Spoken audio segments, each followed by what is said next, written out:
En un aula llena de murmullos, un chico rico, Diego Salazar, de 16 años, se burló de su maestra, la señora Elena Torres, frente a todos sus compañeros. Llevaba una sudadera que valía una fortuna, los brazos cruzados y una actitud de quien cree que el mundo le pertenece. Desde el fondo del salón, su voz resonó, sarcástica y demasiado confiada para alguien que apenas llevaba una semana en la escuela. «¿Quién lee estas cosas de todos modos?», soltó, imitando el acento sureño de la profesora con una frase cruel. Y entonces el pequeño esclavo dijo: «Sí, señor. Voy a recoger ese algodón bien rápido, señor». Soltó una carcajada, como si hubiera arrasado en un escenario de comedia. Algunos rieron, no porque fuera gracioso, sino porque era Diego, nuevo, rico, blanco, y acostumbrado a que la gente se ría con solo abrir la boca. Pero lo que pasó después, nadie, ni siquiera él, lo vio venir. La señora Elena Torres, con la tiza aún en la mano, hizo una pausa a mitad de una frase. Levantó la vista del pizarrón. Sus ojos no estaban llenos de furia, sino de algo más profundo, algo que hizo que el aula entera se callara en segundos. No gritó, no golpeó el escritorio, no lo mandó a la oficina del director. Simplemente se quedó quieta, como una estatua, pero sus ojos ardían con una fuerza que no necesitaba palabras. Con una calma que pesaba como una losa, dijo: «Diego, ¿hoy te quedas después de clases?» Él, con una sonrisa arrogante, preguntó: «¿Para qué?» Ella, sin alzar la voz, respondió: «Para empezar tu tarea». La clase se miró, confundida. No había ninguna tarea asignada, o al menos no una que les hubieran mencionado. Pero cuando la señora Torres usaba ese tono, nadie se atrevía a preguntar. Era una voz que no pedía atención, la exigía, no con gritos, sino con una certeza absoluta. Antes de continuar, me gustaría saber, ¿de qué país están viendo este video? Escriban en los comentarios y veamos qué país es el más activo. Cuando sonó la campana 10 minutos después, los demás salieron corriendo, con mochilas zumbando y zapatillas chirriando contra el suelo de baldosas. Nadie miró a Diego, que se quedó sentado esperando el sermón, esperando que ella bajara el martillo. Pero en lugar de eso, la señora Torres abrió el cajón superior de su escritorio y sacó una carpeta vieja, de manila sin etiquetas, suave por el paso del tiempo. La deslizó hacia él por el escritorio. «La abrirás en casa, no antes. Mañana me traes tu respuesta». Diego, con los ojos entrecerrados, preguntó: «¿Respuesta a qué?» Ella no parpadeó. «¿Así quieres seguir fingiendo o estás listo para aprender algo de verdad?» Él soltó una risa corta, como si quisiera desafiarla. «Señora, he estado en 3 escuelas diferentes en el último año. ¿Cree que no he visto lo que es real?» Ella, con la misma calma, respondió: «Has visto dinero, Diego. No verdad». La carpeta quedó ahí, entre ellos, como un cable cargado de electricidad. Diego no la tocó, solo se recostó en la silla, mirándola, esperando que ella cediera. Pero ella no lo hizo. Por primera vez en mucho tiempo, Diego Salazar no tuvo una réplica ingeniosa, y antes de que pudiera decidir si tiraría la carpeta a la basura o la abriría, aprendería cuán en serio iba la señora Torres y hasta dónde estaba dispuesta a llegar para enseñarle una lección que nunca olvidaría. Esa noche, en su enorme habitación en un barrio exclusivo de Buckhead, Georgia, donde las luces se atenuaban con un control remoto y una consola de videojuegos, descansaba bajo una televisión de 75 pulgadas que apenas usaba.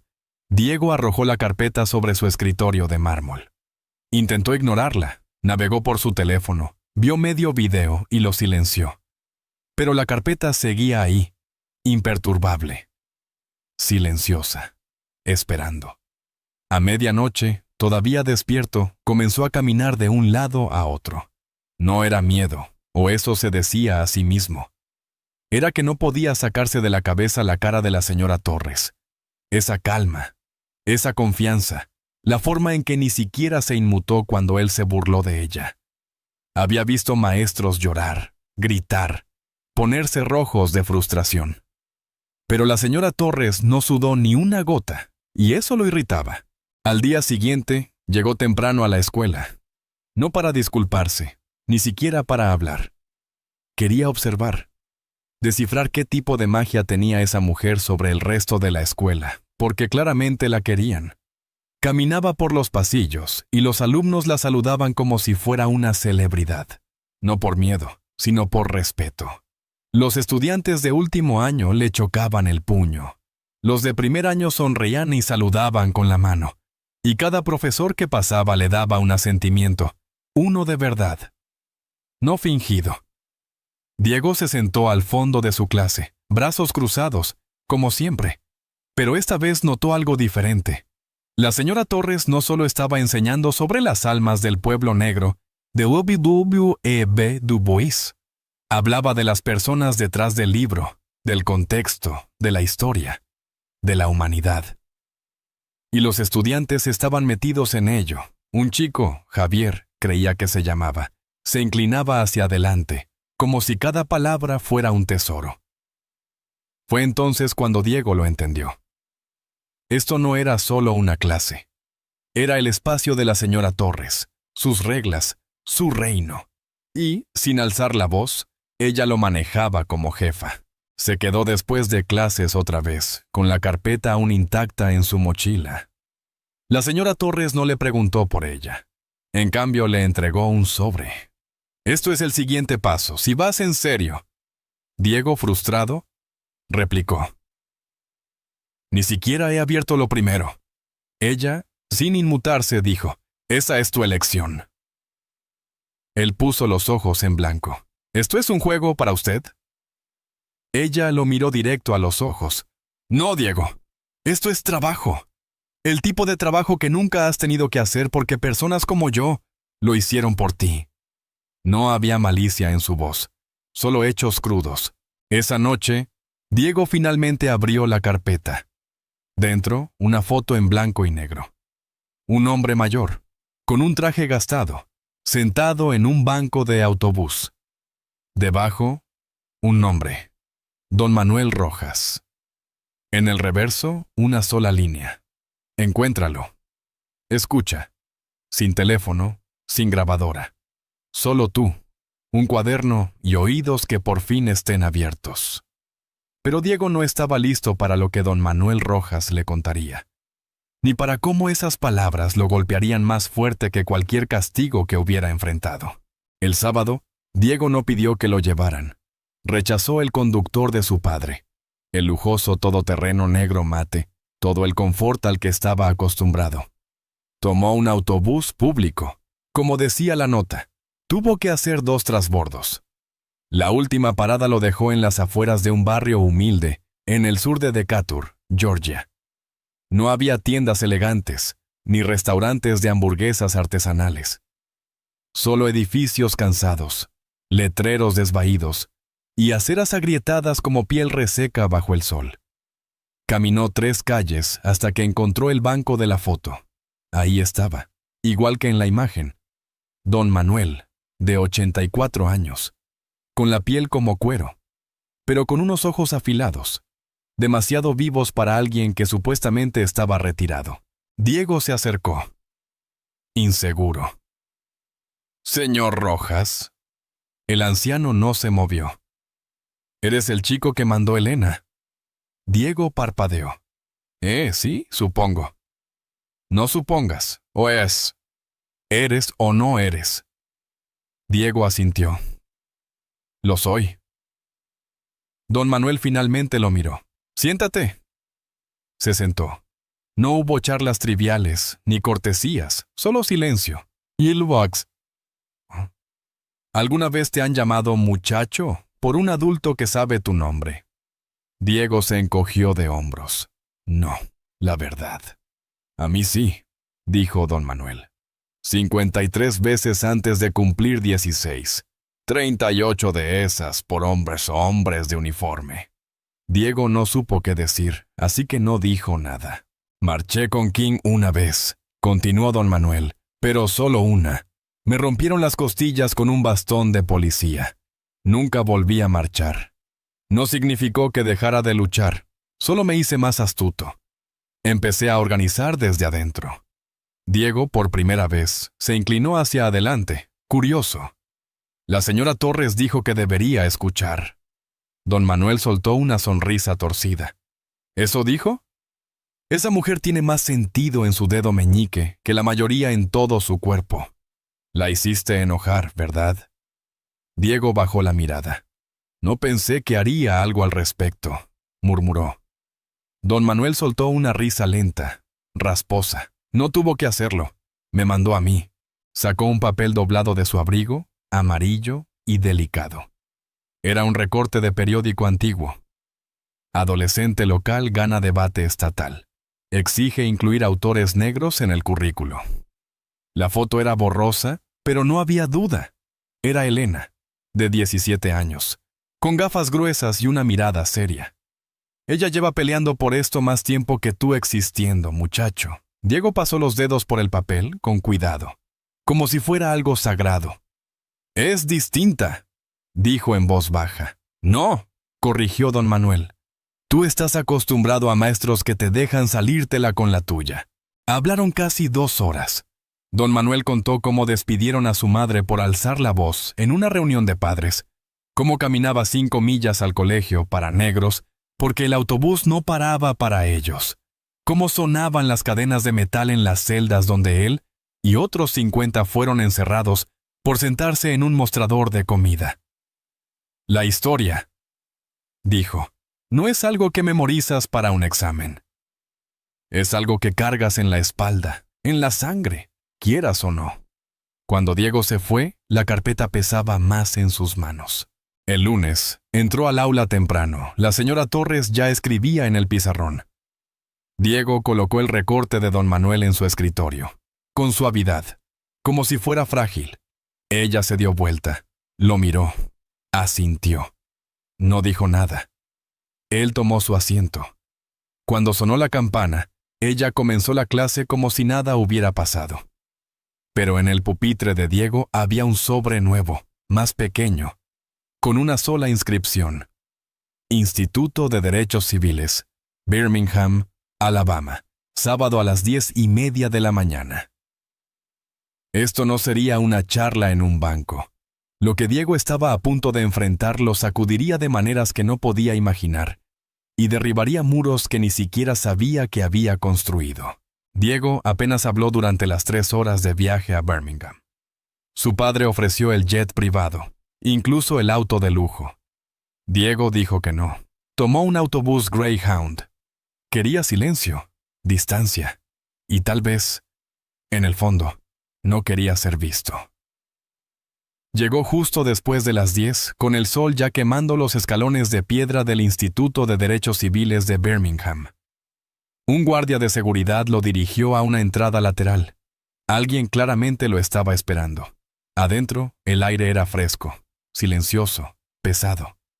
Cada pasillo susurraba historias. Cada foto en la pared parecía mirarlo de vuelta. Encontró a la señora Torres cerca de la entrada de la exhibición principal. Vestía sencillo. Jeans, una camisa azul simple y una bolsa cruzada. Sin libreta, sin nada. «¿Estás aquí?», dijo. Diego asintió. «Sí. Esto no es un tour, no es una excursión escolar. No hay puntos extra ni calificaciones. Lo entiendo», respondió él. Ella lo miró una vez. Luego comenzó a caminar. Diego la siguió.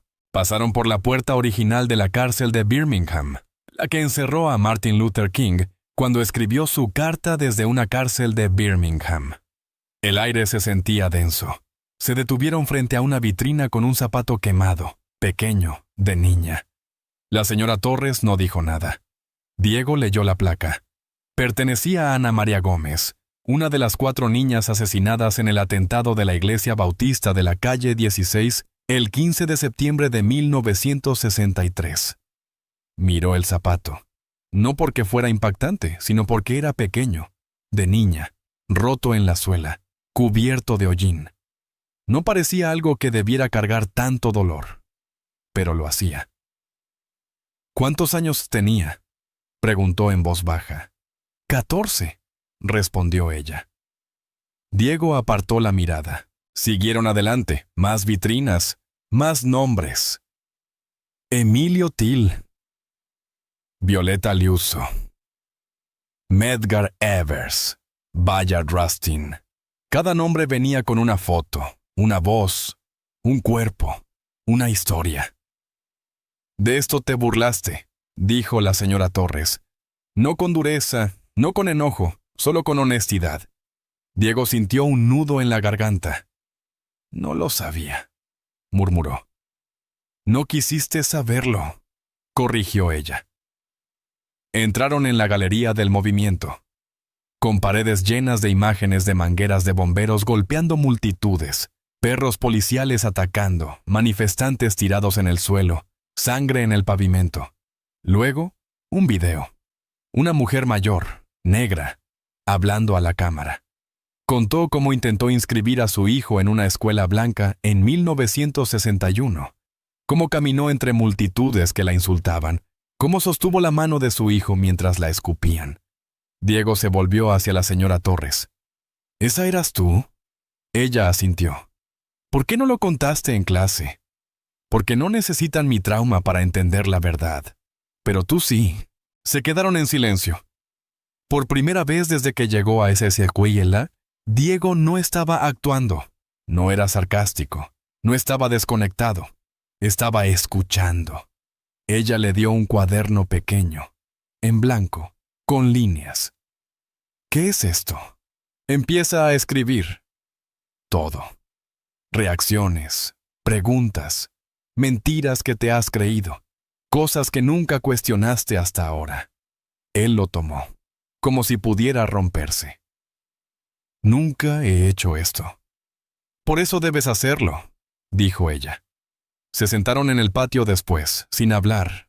Ella tomó té de un termo. Él abrió el cuaderno y miró la página en blanco. Finalmente, escribió.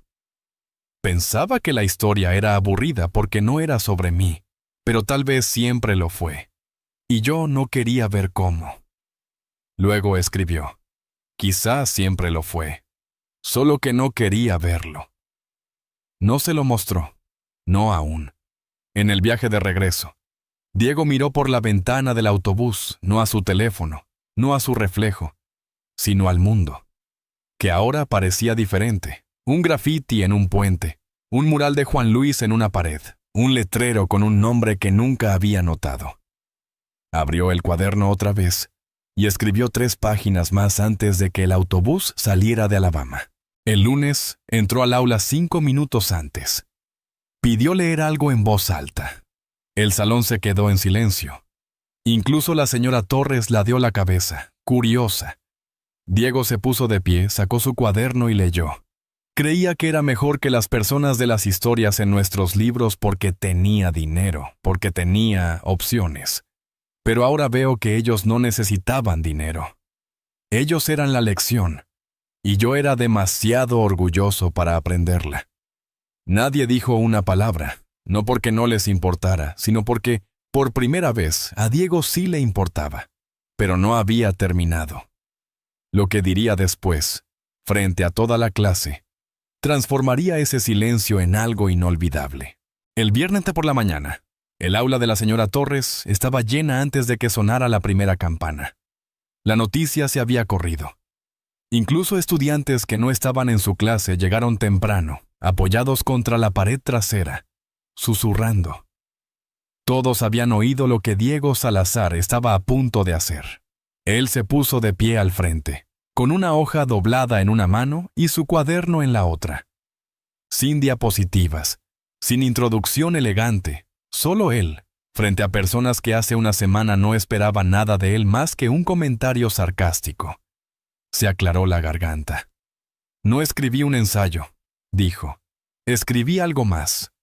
La señora Torres, sentada en su escritorio, con las manos cruzadas, lo miraba, no juzgando, solo presente. Diego miró a su alrededor. Creía que lo sabía todo. No era así. Abrió su cuaderno y comenzó.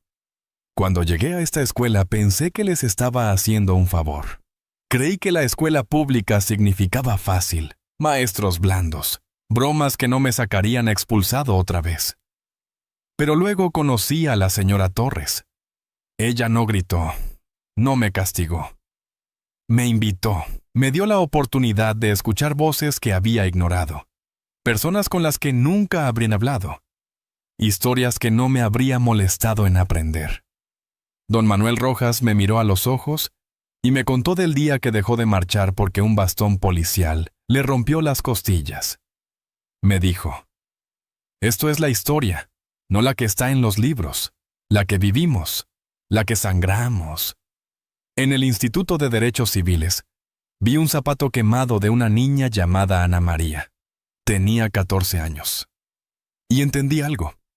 La broma que hice sobre esclavos no era una broma, era yo demostrando lo poco que sabía del mundo. La verdad es que tenía miedo. Miedo de admitir que no sabía lo que no sabía. Pero la señora Torres me hizo mirar. Y una vez que ves, no puedes dejar de ver. Hizo una pausa.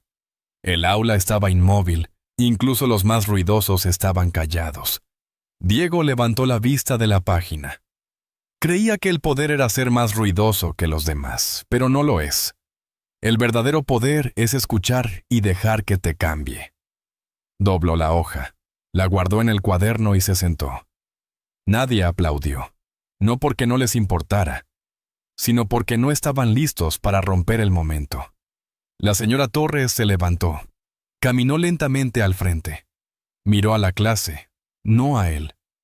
Lo que acaban de presenciar, dijo, es crecimiento, no perfección, no redención, solo un paso. Y a veces, eso es suficiente. Luego se volvió hacia Diego, con la voz firme. Nos mostraste que nunca es tarde para aprender, pero ahora viene la parte difícil. Él ladeó la cabeza. ¿Cuál es? Vivirlo. Se giró al pizarrón y comenzó a escribir la lección del día, como si nada extraordinario hubiera pasado. El resto de la clase siguió, pero algunos miraban a Diego de forma distinta, no como el chico rico con actitud, sino como alguien que por fin se calló lo suficiente para escuchar. Pero la historia no terminó ahí. Después de la campana final, cuando el pasillo se vació, Diego tenía una cosa más que decir, esta vez cara a cara, solo él y la señora Torres. La campana sonó, las mochilas se cerraron, las mesas chirriaron, las risas se derramaron al pasillo como agua rompiendo un dique. Diego no se movió. Esperó hasta que el último estudiante se fue. La señora Torres borraba el pizarrón, lenta, como siempre. Él se acercó a su escritorio, con el cuaderno en la mano. Ella no levantó la vista, solo dijo, «Hiciste lo que te pedí». «Se os importa. No vine por puntos», dijo él. Esta vez, ella lo miró. «Vine a decir gracias». Ella se sentó, cruzando las manos. Eso fue valiente. Diego negó con la cabeza. «No, fue tarde. Debió ser antes». «Fuiste criado para pensar que ya habías terminado de aprender», dijo ella. Él la miró, serio. «No estoy terminado, ahora lo sé». Ella sonrió apenas. «Entonces estás por delante de la mayoría de los adultos que conozco». Hubo un silencio, no incómodo, no pesado, solo real. Diego sacó una hoja de su cuaderno y la puso en el escritorio. Era la foto del recorte de periódico, la versión adolescente de ella, con gafas y todo. Debajo había escrito, «Gracias por luchar por un aula que pudiera contener verdad y gracia». La señora Torres tomó el papel, lo leyó despacio, lo dobló con cuidado. Luego lo miró a los ojos. «Todavía tienes mucho trabajo por hacer». «Lo sé», dijo él, «y no todos te perdonarán tan rápido como esta aula». «No lo espero». «Bien». Ella se levantó, caminó a la ventana, miró el estacionamiento donde los chicos subían a los autos, listos para sus fines de semana. Sin volverse, dijo, «Gánatelo, Diego. Con tu vida, no solo con palabras». Él no respondió. Solo asintió. Dio media vuelta y salió. esta vez, con ambos pies firmes en el suelo. Porque las mejores disculpas no se dicen, se viven. Y a veces, la persona que más te enseña no es la que te grita en la cara, sino la que se niega a bajar sus estándares solo para hacerte sentir cómodo. Si esta historia te hizo pausar aunque sea por un segundo, pregúntate, ¿quién en tu vida ha intentado enseñarte algo que no estabas listo para escuchar? Tal vez es hora de que escuches, y si estás en posición de enseñar, hazlo con la fuerza de la señora Elena Torres, paciente, firme e inolvidable. ¿Qué opinas de esta historia? Me encantaría escuchar tus pensamientos. Deja un comentario abajo. No olvides darle like y suscribirte para más contenido increíble que llegará pronto.